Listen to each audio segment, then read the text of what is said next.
Sejam muito bem-vindos aqui ao nosso podcast do Surfing Sem Fim. Mais um episódio hoje com uma lenda do kite brasileiro e mundial, do kite wave e do kite em geral. Guilherme Brandão dispensa apresentações, todo mundo conhece, todo mundo já teve algum caos com você, a galera do Surfing Sem Fim, e nada mais justo do que você estar aqui contando a história, né? Eu acho que a tua história se mistura um pouco com a história do Surfing Sem Fim também, né, Guilherme? Sim, eu tô desde o, acho que ano zero do Surfing Sem Fim. O Marco chamou a Jalila, né, para montar a logística das rotas e tal, e eles... O primeiro vídeo, eu acho que a gente gravou mais assim, para começar a divulgar a história de fazer os downwinds e tal, fui eu, a Marcela e a Melissa, uma americana que competiu o tour comigo na época. Isso pros idos de o quê? 10 anos atrás, mais ou menos? Foi, eu acho que era 2013, 2014. Por aí. E foi justo quando eu estava numa transição, terminando, parando de competir, começando a, né, buscar outras coisas para fazer e tal. E depois da primeira experiência que eu tive, eu fiquei tão tocado pela experiência, foi tão forte que eu falei, pô, eu acho que esse aqui é um caminho legal para seguir, né? Porque eu acho que o atleta, ele tem esse momento, né? Quando ele tá chegando perto da transição e vocês terminam a carreira de vocês, assim, muito jovens, né? Apesar dessa carinha aqui, ele fez a barba, né? Ele tem 40 a mais, assim, mas enfim. Essa tua transição, você chegou a ficar, assim, pensativo, reflexivo, tipo, o que eu vou fazer? Sim. Ou foi algo natural, assim, essa coisa de ser coach? Eu acho que eu estava pensativo, lógico, mas foi super natural, porque as coisas foram acontecendo, assim. Eles me convidaram para participar desse vídeo, dessa experiência, e depois já entrei para trabalhar junto com o grupo, aí sempre com o guidance do Marco Dalpozo, que, pô, para mim é um mentor incrível, assim. Ele me ensinou muito durante a carreira, aprendi muito com ele, principalmente nessa transição, né, pós e tal, e ele que instigou essa paixão pelas experiências, né, em mim, pelo menos. Até então, eu mal conhecia, downwind era meio inexplorado, né, no país, no kite em geral. Então, e a tua competição também, eram baterias e focado nas ondas, você não fazia downwind. Exato, era outra pegada, tinha que estar preparado para a competição e não para fazer downwind. Mas quando eu fiz o primeiro, eu entendi, eu falei, caramba, meu, isso aqui é especial demais, né? E ele me propôs esse desafio de espalhar para o maior número de pessoas essa experiência, de dar acesso à experiência para o maior número de gente possível. E acabou que você se deu super bem, porque assim, nem todo atleta vira um coach. Você Sim. tem que se apaixonar pela coisa de ensinar, tem que ter uma didática. Como é que começou isso em você? Aí você começou a fazer as travessias e tal, Sim. e aí de repente você apresentou o job de coach. Exato. E aí, como é que foi? Foi mais uma transição, assim, porque até então a gente estava fazendo as travessias, os rolês, mas com foco na experiência em si, né? Não na performance e na evolução. Mas aí era uma coisa meio natural que acontecia, porque a galera vinha comigo nas trips e perguntava, e eu explicava e tal, e rolava aquela troca, eu via que a galera evoluiu um monte durante as trips, voltava para casa com outro nível, outro entendimento das técnicas e tudo mais. E aí eu percebi que dava para juntar as coisas, sabe? De fazer o rolê de downwind junto com o rolê de coach. E é o melhor esquema possível, né? Porque você tá só downwind, você não precisa gastar tempo orçando, aprender, você é tá maravilhoso. só brincando, só botando em prática as técnicas mesmo. E aí eu filmando atrás e depois assistindo, revendo o que fez e fazendo uma análise mais profunda ali, pô, faz uma diferença grande, assim, no velejo da galera. Essa é a tua forma de dar aula. Você, além de acompanhar os caras, você também filma e depois vocês veem essas imagens e você fica ali no vídeo dando as instruções. Aí você fez errado, isso aqui você pode melhorar. É meio que assim, né, o esquema. Eu até uso rádio em algumas ocasiões, assim, mas mais específicas. Quando eu tô só com uma pessoa, quando tem mais de um na água, aí eu aborto o rádio e vou só na GoPro mesmo, porque o foco é a imagem e o detalhe ali, entrar no detalhe mesmo da técnica e do posicionamento, enfim, de tudo que está acontecendo ali durante o velejo, que às vezes você está fazendo uma coisa e acha que está fazendo outra, né? Então você só percebe o que você realmente está fazendo na hora que você se vê. E quando tem alguém mais experiente que aponta os erros ali, aponta os caminhos, fica muito mais fácil de evoluir. E aí, essa é a técnica. Eu tô te perguntando tudo isso em detalhes, porque assim, a gente viu esse ano agora o resultado disso tudo, né? De todo o teu talento como atleta e toda a experiência, né, como atleta do Kite Wave, e juntou com a experiência de coach desses anos todos, e aí temos um Gabriel Benetton, o seu pupilo, né, que foi campeão esse ano. Enfim, eu queria que você falasse um pouco mais dessa história com ele. Sim. E do orgulho que você provavelmente sentiu. E você ajudou também durante o campeonato. Ajudei. A maior parte disso aí é dele, né? Porque tá mega orgulhoso com essa história. O talento natural ali é muito maior do que eu acho que eu ajudei. Eu acho que eu ajudei um tanto, mas ele é um moleque fora da curva mesmo. Ele é muito talentoso, moleque, muito fácil de trabalhar, sabe? Campeão mundial esse ano. Pô, além de talentoso, virou um super amigo, né? A gente se diverte um monte nas viagens. E com ele o coach era um pouco diferente, porque ele já sabia velejar bem, você estava lapidando o moleque para ele ser um campeão. Exato. Eu acho que eu pude aplicar com ele a essência mesmo da minha experiência de atleta, né? De atleta alta performance. Com a galera nas experiências é uma coisa mais básica, mais de técnica mesmo, mas com ele foi uma coisa mais ampla de técnica, sim, mas muito do mental, muito do mindset, de como estar preparado para as competições, de como acordar no dia da competição, o que fazer, mentalizações, respirações, enfim, tudo que envolve essa dinâmica para poder chegar na hora e fazer o que você se preparou para fazer, né? Sim. Porque não é fácil, às vezes você se prepara para fazer, você tá bem, a hora que chega na competição... A gente já conversou sobre isso, não é só a performance dentro d'água, envolve mil outros fatores, corpo, mente, espírito, tudo integrado. Exato, e aí eu acho que a minha experiência, né, durante todos esses anos fazendo isso, deu pra somar bem ali, o talento natural que ele tem, a vontade que ele tem e, culminou no resultado. E você ainda deu uma ajudinha ali no campeonato, como é que foi? Ele participou, ou seja, provou que está em ótima forma ainda, mesmo depois de já ter se aposentado. Como é que foi isso? Foi legal demais, foi especial demais, porque, explicando, né, o que você falou, no caminho para ele ser campeão mundial, a combinação de resultados que ele precisava, o Ayrton, que era quem estava liderando o circuito. Cosolino. O Guilherme de Master ali, mas no meio dos prós. Que é o atual. Pode. Que o Ayrton é o atual campeão mundial, né? E ele precisava cair numa fase muito antes do que ele tinha qualquer possibilidade de cair. E eu, como wildcard, eu venho numa chave que não tô como cabeça de chave. Sim. E vi Mas convidado, né? Convidado, isso. E aí eu ia cair com ele numa fase cedo, né? Então aí a gente, o Gabriel, quando viu isso, ele falou, cara, você vai tirar o Ayrton. Te botou uma pressãozinha ainda de leve. Eu falei, o quartel-general tá exigindo, hein? E... Porque, ele tá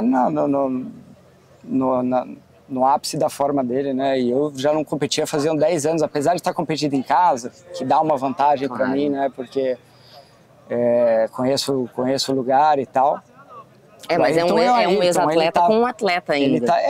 Mas um ex-atleta ele não admite, mas com uma motivação diferente. Eu acho que o principal, assim, de eu ter conseguido, no final, acabei ganhando a bateria do Ayrton. E aí o Gabriel precisava passar mais duas precisava passar mais uma, na verdade, precisava ficar uma bateria acima dele. E aí ele foi lá e fez a parte dele, ganhou o título mundial. Você fez a sua e foi todo mundo feliz. Mas o que eu falei pro Gabriel, que pra mim, eu acho que se eu fosse entrar numa bateria com o Ayrton Cosolino hoje, o meu nível de motivação não era suficiente para o que ele tinha em jogo, né? Ele estava disputando o título mundial. Claro, o Gabriel fez toda a diferença ali. Exatamente. Por ser, tá fazendo um trabalho em equipe ali, eu ter a chance de dar o título para ele, essa motivação, eu acho que fez toda a diferença para me dar um gás extra ali, me dar uma vontade extra e rolou. Foi incrível. Legal demais, né? Culmina essa tua história que começou no mar, né? Uma história desde antes de nascer. Vou voltar no mar, né? No mar não, porque eu acho que é importante a gente entender quem é o Guile antes disso tudo, né?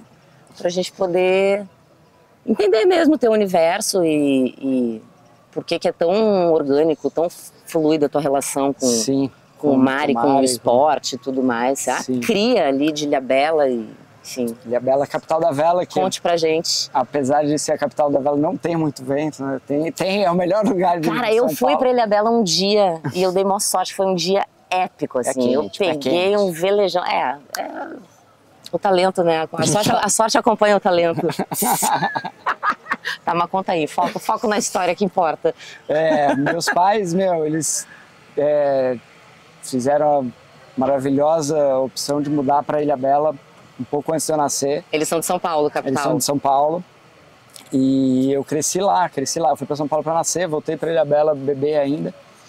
E a gente cresceu ali, foi uma infância incrível, porque meu pai, meu avô tinha um barco, windsurf, todos os esportes de mar ali à disposição. Então, até os 12 anos foi incrível, assim, pra mim, porque a gente fazia isso tudo em família. Era, tipo um parquinho de diversões. Demais, incrível. Na beira de casa, assim, na porta de casa.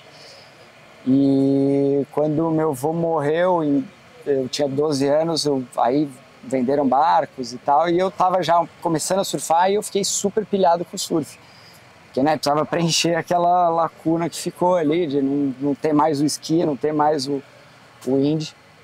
E aí eu comecei a surfar, me apaixonei pelo surf, ia todo dia, saía da escola, pedal até a balsa, pegava a balsa, aí caminhava até a rodoviária, pegava um ônibus, 1 hora de ônibus para chegar em Maresias, fazia isso todo dia. Nossa. Eu tenho uns calendários anotados, assim, com todos os dias, tipo, até quando você entrou na adolescência, você não quis ficar meio do contra, assim, porque todo mundo era do eu acho que o surf ainda, não, em Ilhabela não era tão assim, né, porque o surf estava longe da gente. Sim. Não sei, de repente se fazia um pouco de parte da adolescência, né, mas era o que me preenchia ali, eu fazia qualquer esforço para estar na água. E aí eu desenvolvi no surf, cheguei a competir e tudo mais. E fui para a Austrália para estudar. E quando eu cheguei na Austrália que eu estava estudando, eu fui estudar hotelaria e turismo. E aí fiquei lá 2 anos estudando, mas no segundo ano eu já falei, porra, cara, eu devia ter me empenhado um pouco mais no surf, né? Devia ter ido por esse caminho, porque é realmente o que eu amo fazer e era o que eu queria estar fazendo, eu não queria estar estudando. Não era nem estudando, eu já estava fazendo os estágios e tal, não sei o quê. Eu falei, pô, não queria estar nessa área, queria estar fazendo... tava legal, mas aí eu olhava a galera indo surfar, os profissionais, eu falava, puta, era isso que eu queria estar fazendo.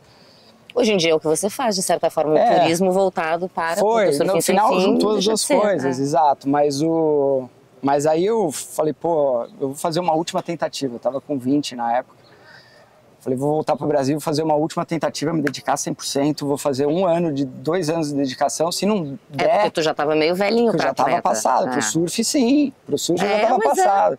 Só que aí eu cheguei em Ilhabela e aí tinha surgido o kite. O kite te salvou. Aí eu falei, é por ali que eu vou. Cara, que senso de oportunidade mesmo. E, pô, era como se eu tivesse de novo 10 anos de idade, né? Porque a galera toda tava começando o kite. Tava chegando no Brasil, já tinha uma galera que já tinha adiantado um pouco, já tava uns 2 anos rolando. Você criança não tinha essa opção do kite, mas você voltando, o kite já tava começando e aí deu pra entrar do inicinho ali. E foi muito legal, porque foi uma fase do kite que a galera toda tava focado em fazer o esporte crescer. Então mesmo a galera que estava competindo, a galera do tour e tal, era família trabalhando para fazer o esporte crescer, porque o kite vai virar alguma coisa, vai ser um esporte grande e tal, então não tinha aquela rivalidade, sabe? Era todo mundo numa vibe muito legal. E aí eu fiz 5 anos de freestyle. Os equipamentos como é que eram na época? Era muito diferente dos de hoje em dia? Muito. Era... 2 linhas? Não, já tinha 4. Pra você ter uma ideia, os menores kites que a gente usava era kite 10. Os menores? Os menores. Meu Deus. Nessa época de competição, né? Um pouco antes, eu cheguei a aprender com kite 2 linhas, aquela história do kite sem depower, era a época que o kite era perigoso mesmo, né? O esporte até ficou com uma fama meio de perigoso, porque rolaram Mas só vários é perigoso acidentes. quando você tenta aprender a ser instrutor. Se você chama um instrutor, um coach, não tem erro, né, Guilherme Brandão? Aproveita e faz a tua fita aí, porque não, fica é perigoso e mesmo. a fita de toda a rede que a gente tem aqui, né? WC Brasil, a escola no rancho, WC do Rancho do Peixe ali, pô, tipo, hoje em dia... Não tente fazer aula sem um professor, isso não existe. Eu falo para todo mundo que quer, porque as pessoas acham que dá. Deu, né? Eu sobrevivi. Não, mas numa época que não tinha coach, aula, exato, você fazer direitinho. Você corria um risco porque não tinha outra forma de você aprender. Não tinha outra forma, tinham pouquíssimos instrutores. Um deles é um brother que eu voltei, ele era referência, porque eu da Austrália eu escutava, pô, o Miller tá fazendo isso, o Miller tá fazendo aquilo, tá saltando, não sei o que, kite, nossa, kite. E aí quando eu voltei, ele era um dos que já estavam mandando bem e que davam aula. E ele me botou a pilha, ele me botou o kite na mão, falou, vai. Só que a aula dele pra brother era tipo, ó, vai. Se vira aí. Aí ele me dava o kite e eu ficava lá, brincando na areia. Eu lembro das coisas que eu fiz pra aprender, eu falo, meu Deus, cara. Hoje em dia. Nossa, fazendo body dragging na Armação, que é uma praia totalmente rajada, sem vento, e fazendo zigue-zague nos barcos e... Putz. Deus protege, mas hoje em dia não precisa fazer isso. Não, hoje em dia, pelo amor de Deus, ninguém faça isso. Vai numa escolinha, pega um instrutor. Hoje em dia é 100% seguro. Pô, toda a mecânica, o processo ali, o nível que os equipamentos estão de evolução também, porque é tudo muito mais seguro. Você tem eject, você solta a barra, o kite perde a pressão. Na época... Não tá mais tão perigoso. Não, na época era ou mesmo quando já era o 4 linhas, você não tinha tanto depower. Então, por mais que você soltasse a barra, o kite continuava te puxando. Se ficasse over, você ia ser arrastado. Não tinha depower, a gente usava os chicken loops presos no trapézio, assim, por um gato. Então, você ficava... Mas então o kite te caiu como uma luva nesse momento da tua vida, né? Foi. Aí eu falei, pô, vou fazer... Em vez de fazer 2 anos no surf, aqueles 2 anos de experiência, vou fazer no kite, vou ver onde leva, né? Aí eu fiquei 1 ano me dedicando 100%, treinando, vim pro Nordeste aqui, falei, pô, a gente tem... Essa foi uma das realizações também dessa época, né? Que eu olhei e falei, pô, a gente tem a Indonésia e o Hawaii do kite aqui no Brasil. É muito fácil para mim agora me dedicar 100%. Eu vou pro Nordeste. E um lugar, assim, quase nada agradável, com água quente, com essa galera maravilhosa, enfim, toda uma estrutura incrível, né? Exato. Aí eu vim, passei quase 1 ano treinando direto no Nordeste, e aí competi o circuito brasileiro do ano seguinte, sem muita pretensão, mas de ver como é que eu ia mesmo assim, e acabei ganhando o circuito. Eu não ganhei nenhuma etapa, mas ganhei o circuito pela constância ali nos resultados, e aí eu falei, bom, agora acho que o caminho tá claro, né? Engrenei. Aí foram quantos anos como atleta profissional? Aí foram 12, 13 anos competindo depois disso. E agora segue no mar, né? Agora vamos para uma linha mais existencialista, filosófica, porque assim, você nasceu numa área e a tua vida, a tua essência, o esporte e isso aqui, né? Faz parte de você. Aí eu queria que você gosta de meditar também, é um cara muito que busca, né, esse lado. Queria que você falasse um pouco sobre essa coisa do kite na tua vida, da essência, do propósito, do que significa para você o mar, o velejo, isso tudo aqui, o surfing sem fim, enfim. Dá um corte que eu vou precisar de uma água. Ele vai pensar no que vai falar agora. Pô, o kite eu acho que ele já foi muitas coisas na minha vida, né? Já foi primeiro o meio de eu viabilizar o meu sonho de ser um atleta profissional, né? No começo ali eu vi essa oportunidade e realmente agarrei ela, que não é difícil, né? Porque o kite, uma vez que você sente a potência ali, que você sente como que funciona a brincadeira, você fica apaixonado não tem meio termo. Você quer estar ali, você quer estar fazendo isso. Já foi o meio de eu me provar nas competições, de eu, né, correr atrás das minhas metas, dos meus títulos e alcançar os lugares que eu queria alcançar. E hoje eu acho que ainda continua sendo uma ferramenta importantíssima da minha vida de realização pessoal e profissional, que através dele eu consigo, né, proporcionar essas experiências incríveis com clientes, amigos ou atletas que eu estou treinando e que são experiências que ficam para a vida inteira, né? São, o tipo... Que muitas vezes transformam a vida das pessoas, viram lifestyle, né? As pessoas mudam de vida. Total. No começo sim, mas eu acho que na fase que eu pego já, que está na fase dos desafios, né? Já mudou de vida, já está ali, já está no esporte, já está fazendo, está apaixonado. Mas tem desafios e tem barreiras e tem coisas a conhecer, né? Lugares a visitar, e o kite ser o meio de te levar de um ponto ao outro e aprendendo no meio do caminho. São experiências que fazem, eu acho, que as pessoas aprenderem muito, crescerem muito, não só como atletas, performers na água, mas como pessoas também. E acaba criando uma conexão muito especial entre eu e elas. Muito especial mesmo. A gente vai, na hora que a gente despede, a galera... Você despede de um amigo. Despede de um amigo que você sabe que vai ser um amigo para a vida toda, porque é uma conexão muito, muito real, profunda, especial. Eu acho que é isso. Acho que a gente conseguiu passar um pouquinho do que é essa emoção, essa sensação de viver nesse universo que a gente vive. Obrigada, viu? Tô esperando o meu coach também. Você já faz parte do clube, né? Eu sou do Clube do Guilão agora. Agora eu vou desfrutar do Coaching Club. Clube do Guilão. Obrigada. Valeu. E bom trabalho, que ele vai lá ser bandeirola do Geril Wing Foil Cup, aqui na Lida. Valeu, gente. Até o próximo episódio.